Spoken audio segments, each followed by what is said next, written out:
Hey, welcome to the EX Sessions. I'm Jason, agency founder, retention marketing expert, and all around email and SMS enthusiast. We are here to dig into what really matters to leadership teams in D2C and e commerce marketing with a special focus on retention, of course. So let's get into it. My guest today is Krista Dalton, Chief Marketing and Digital Officer at Tecovas. Krista came up through merchandising at Target, spent time leading e-commerce and customer experience at Overstock, 1,300 people, I think, which makes me sick a little bit. Joined Tecovas in 2023.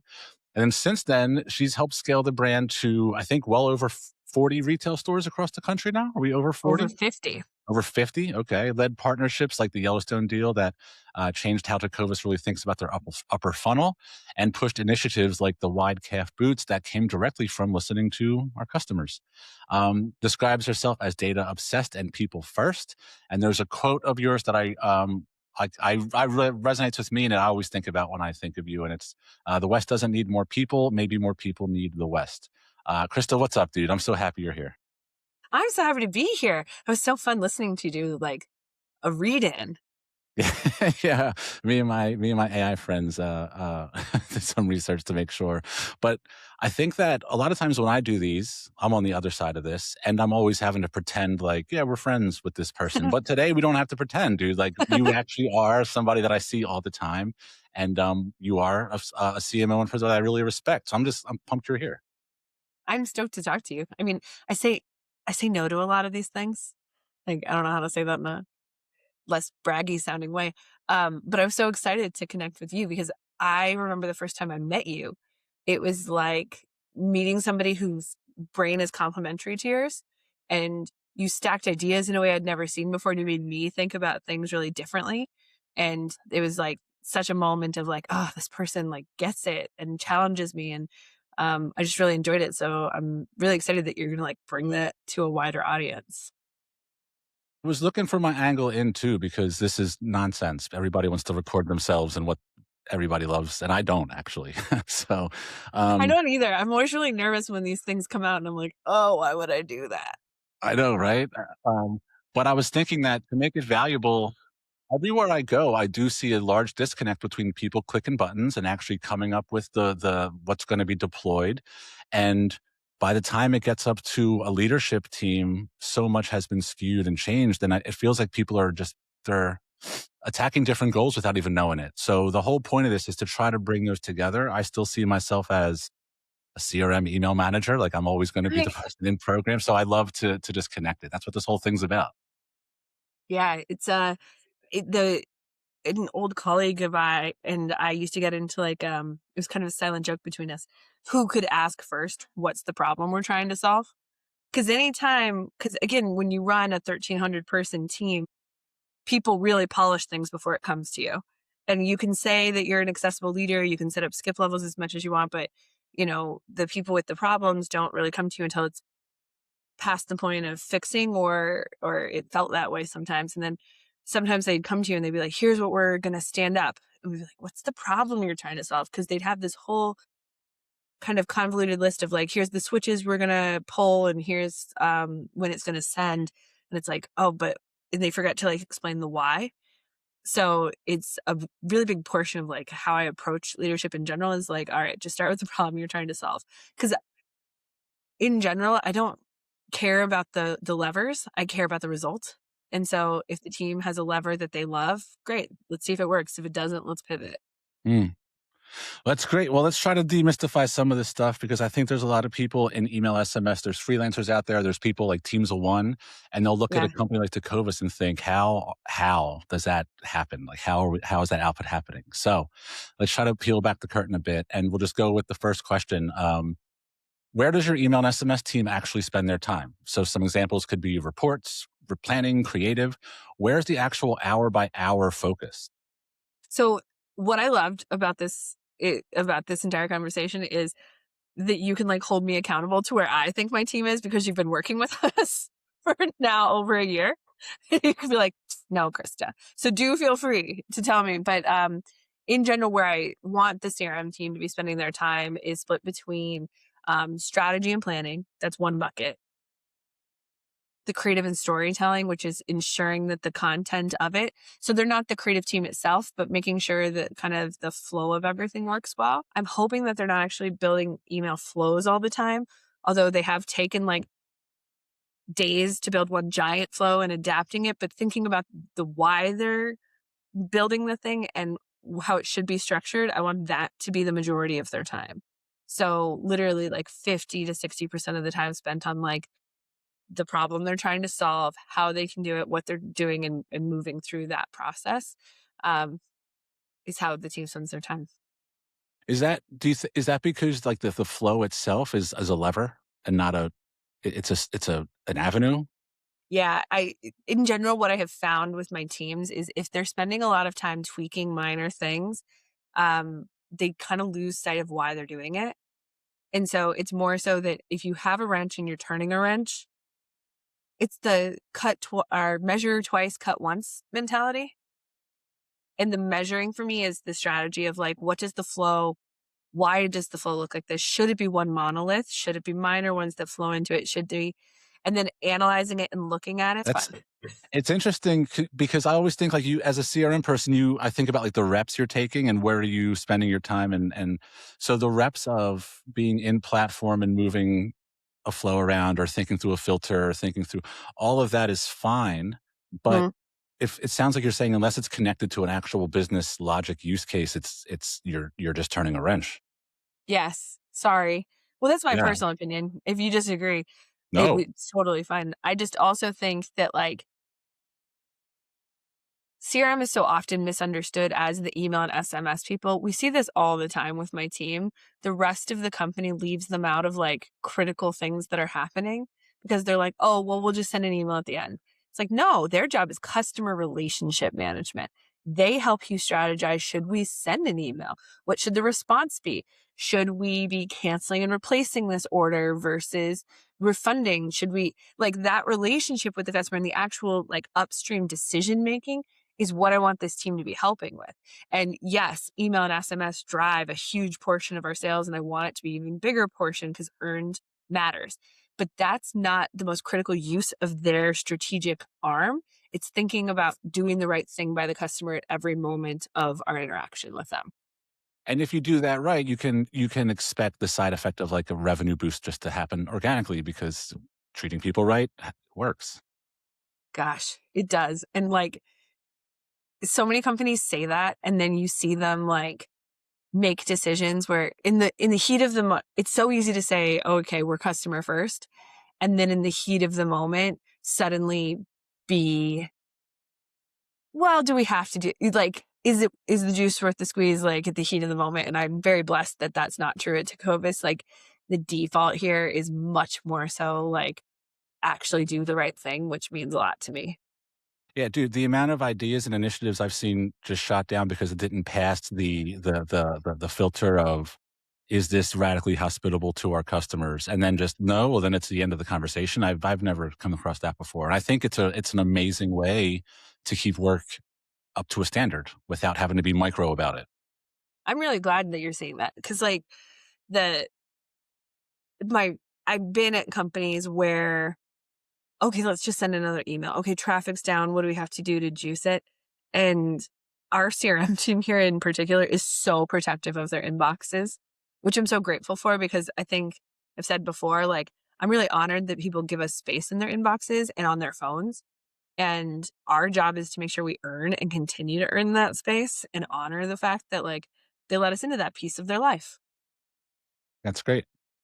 All right, so on to the next chunk.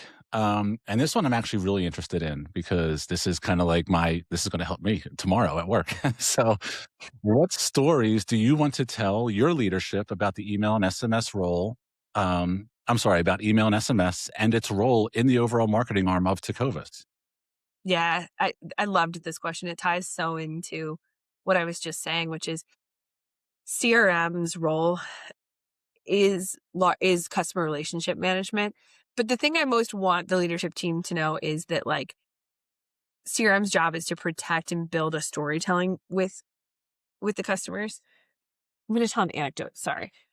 When I was at CS, I worked with a man named Jimmy, and he gave me this story. So full credit. But when you're late to dinner with a friend by 20 minutes, if you showed up and you're like, here's $20, and then he just never talks about it again, you're like, well, you're not a friend. What the hell?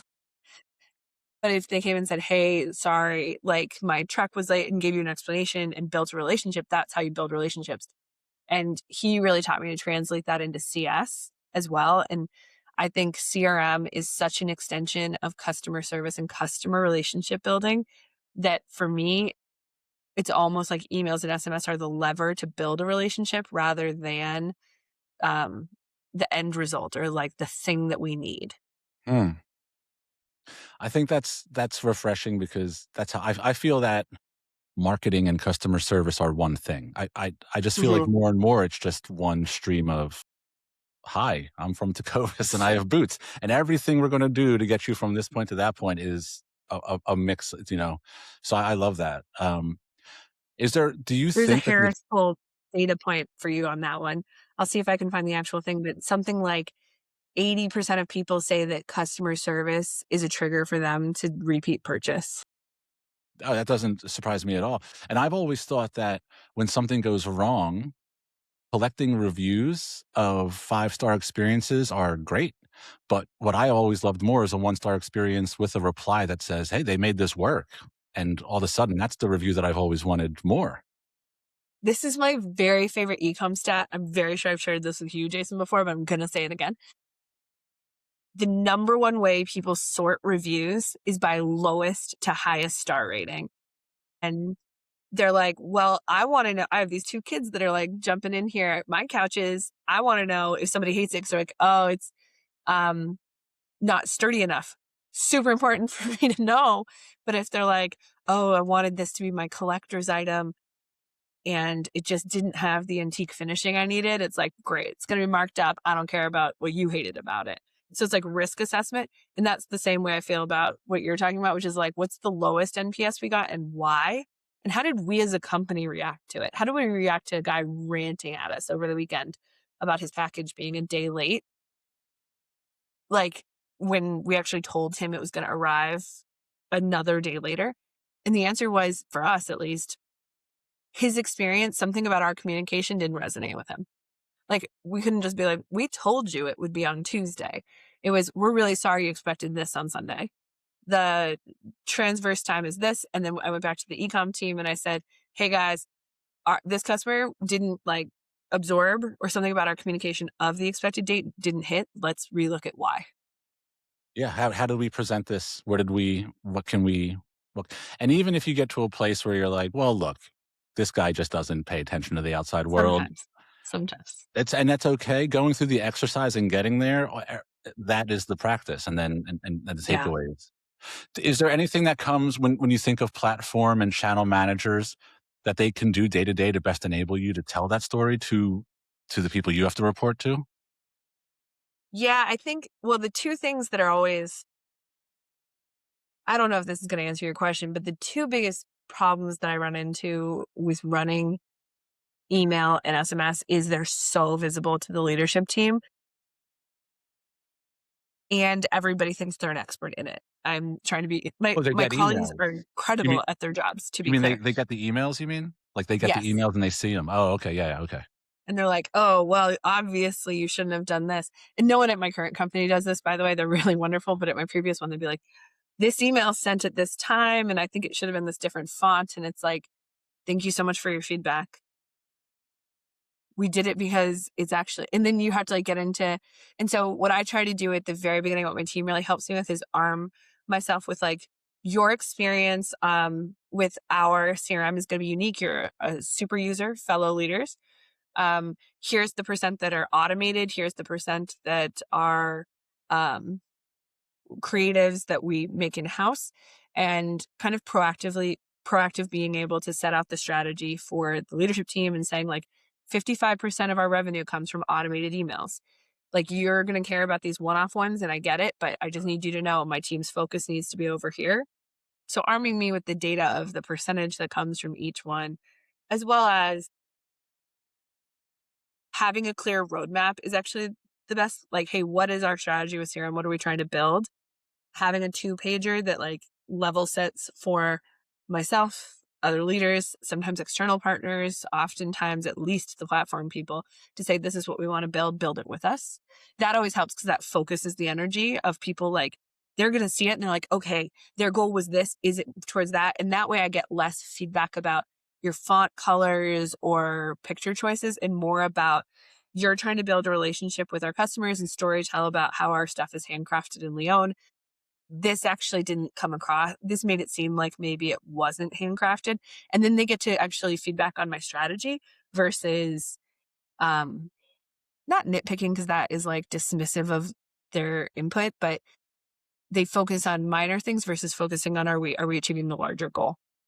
Yeah, some things are just not going to move the needle. Like we've always said, like split testing, little tiny incremental wins is as good as it is, but it's not going to build a program. Maybe, I don't I'm think. I still am. You were the one who told me that don't A/B test something that's like not going to move it more than 20%.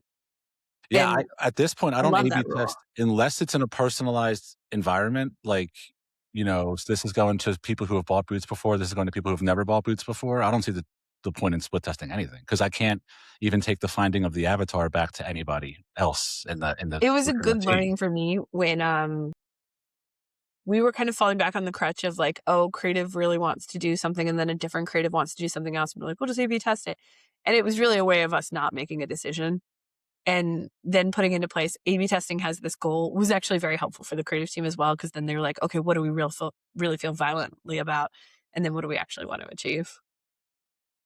So it was a So good rule. it's a good rule. Yeah, I mean, I have a lot of little weird rules I build into my days. you know, We've don't collect implemented a lot of them, so it's fine. Yeah, don't collect data unless you're gonna use it in the next message you send, like all these rules you have to prop up. Huh. Um, I'm really interested in the storytelling versus the actual spreadsheet because you Yeah. have to walk both like, you have to jump back and forth, and I see you jump back and forth very often between telling stories and then pulling up data.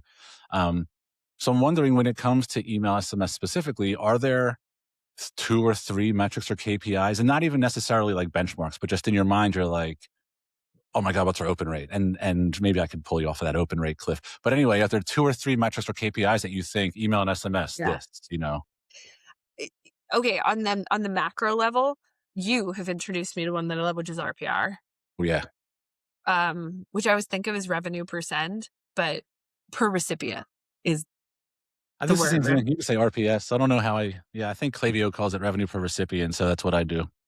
I like revenue per recipient, but that metric I love because it normalizes for the size of the send. It still holds you accountable to the goal, and then it gives an apples to apples metric because we send things that we don't anticipate having revenue. We purposefully do, where we want to tell the story of um, our founder or an anniversary or craftsmanship or something where we're just building the relationship. The RPR on that can be lower, but it has to be intentionally so. So you have to set a proactive goal. So I love that metric. Full credit to you. And then I really like unsubscribe rate at a macro level of are we earning our spot in that inbox? And then if it spikes, so it's all over time is the other way that I look at all my metrics is like, is there how does it fluctuate over time and what does that look like? And then I for the open rate stuff, that's more so like if we have a new release, I'm like, okay, what was the open rate on this? Like, was it and actually that's more so click through rate, but that's not really a macro one of like, what's our click through rate overall? It's more so, hey, when we purposefully were trying to drive this, how did that stack up against other times when we were purposefully trying to drive it? So that one I use is more of a comparative metric rather than a health of the channel metric. I love that. Yeah, I think that the platforms are incentivized to just pump, you know, cut data at us. We have a Yeah. trillion data points and blah blah blah blah blah. And I think that's all very impressive. But yeah, being able to pin down on a couple things that the team can actually impact is really interesting. Well, the thing I watch that I don't that's annual. This one, like the other ones I'm telling you I check often, this one I'm watching a trend on annually is, percent of revenue driven through earned Mm. channels, because to me, one of my goals is the longevity and profitability of our company, and I would like our earned channels to have a goal, and so I've set a 3-year goal with my team when I first started 2 years ago, and we're marching towards it, and we have annual breakbacks of it, but, we want that to grow as an indicator of repeat rate, affinity, brand health. Love it. That's a really strong one too. I think that's a great on a zoom in, zoom out level. I think that's perfect. Dude, those are all my questions. We got through the entire thing. The last thing I'm going to put in here, this is because this is the first record, so we're just kind of figuring out how it goes and the flow of everything is just a freestyle. Any kind of tips or strategies or anything for CRM professionals like me to help support their leaders, the people that they report to? Um, I thought about this. Like, if I was to give a tip for, I'm gonna give two, and one of them's really tactical. You're gonna get cold call reach outs. Um, don't be married to a platform. Like, your skills should be better than a platform. If you're moving between jobs and you're like, well, the old platform I worked on was so much better. I've worked on 4 different platforms now for almost all of CRM, and you can get what you need out of them. Like, if your first step when you come into a company is like, we need to change the existing infrastructure, um, fine. But also, like, really? Like, there's nothing you can do with what we currently have. As a leader, it's a signal of like, um, it makes me doubt the person. I'm gonna be blunt. Like, okay, just because, like, They if need you this really, crutch. They need this crutch to keep them or something. that's a good way of explaining it. Yeah, that's kind of the definable thing. And then the other is, um, you own. I'm going to shorten this. You own the customer relationship management. You are not stepping on toes. And I understand different companies have different cultures, but like, you as the CRM person should meet the head of customer service and make sure that you're meeting their needs. You have met everybody at my company, from performance marketing to our wholesale team to our corporate team, because CRM has a role to play with each of them and can help elevate all of their experiences, and helping them understand, because I often get the request from other departments like, can you send an email about this? And it goes back to, what's the problem you're trying to solve? And then often the answer actually isn't another email. It's something else entirely. And so a CRM expert, a true one that can like really help the company build and grow, thinks about the interconnectivity of the different departments and how they can bring it to life, and how they can ensure that a customer's experience is consistent across every moment, from when they first experience us offsite until after purchase, and then on their next repeat and on their pop-up experience and all of that. And it's a large thing. And don't let yourself be kind of pigeonholed into, you're the email and the SMS person, because you're not. You're bigger than that. Yeah, I love that. That's something that I take everywhere I go. Run your CRM like an agency. Everybody around you is a client. Find the ways to serve them, and before you know it, your CRM will be the kernel of your whole marketing. They won't even realize it happened. It'll just happen over time. It'll slowly move to the middle, and suddenly, if corporate sales needs a hand, they're going to CRM because CRM is where the data comes from. I've always thought that email and SMS is the source of truth when it comes to audience insights, because it's the only, what are you going to run Facebook ads and ask people what their boot size is? Like, it's not happening, you know? Yeah. So using that You to position yourself, you know? you've taught me so much about that. We're in a our radical hospitality as the cornerstone of Tecovas has made it so that we do not actually use third party data. Um, we use first party, zero party data. And as a result, I think that sometimes we felt like, oh, well, we can't do that because. And when you came in, you were like, nope, wrong. We can get all the data we need. And you helped us figure out like how to engage with it, ask people the questions, and respond to where they're at, and then make a whole different like flow break in accordance with meeting our customers where they are. And your like love of first party data has like Irrational. permeated my whole team. No, my team, literally, we were in a meeting and the head of CRM and I were talking, and she's like, Jason would love if we got that. And then we went and collected it because it's just cultural with us now. Yeah, I think it's amazing, and I'm so proud of the team, and I'm just thrilled that every chance we get to like build more and build more towards the goals that the Tecovas laid out, and I think that the way the org is run is so refreshing. I've been in a lot of, I was actually having a conversation with somebody from another company, which I won't say the name here because I don't know the rules of anything, and they were asking me about what it's like being in a corporate place like Tecovas now, because I'm not that traditionally, even though I kind of like it now. And I was saying that one of my favorite things is that I could look at the marketing department and I could look at paid ads or the TV team, media, paid media. I'm not sure what they're. I'm so Yeah. unprofessional. Sorry, We call them broad reach or, media in general, yeah. media. And I could look, events, and I can look at each one of them and say their goals, like they're all churning away at the same pie, but any one of them, I have to serve them all completely differently. And by doing that, we all kind of bump up together. And in other companies, I've found that no matter what department it is you're in, your goal is to sell X or Y. It's all the same. Yeah. And that nobody gets these unique angles. And so I just think it's wonderful the way that the team is structured to attack the problem in their own unique way. And I'm glad to be part of it, dude. So, and I'm just pumped. It's Friday. It's going to Glad snow to over the have weekend. you. I'm having a great day. I know, hopefully we're prepped for this storm. My husband spent all day yesterday, like, prepping, so Yeah, I fill think the we'll be bathtubs fine. with water, do the whole like the whole thing, We have whatever. so many flashlights now, we have so many, like, "Okay, we're ready." That's amazing. Well, dude, thank you so much. Anything else? Anything else for the folks out there? No, thank you so much, this was so fun.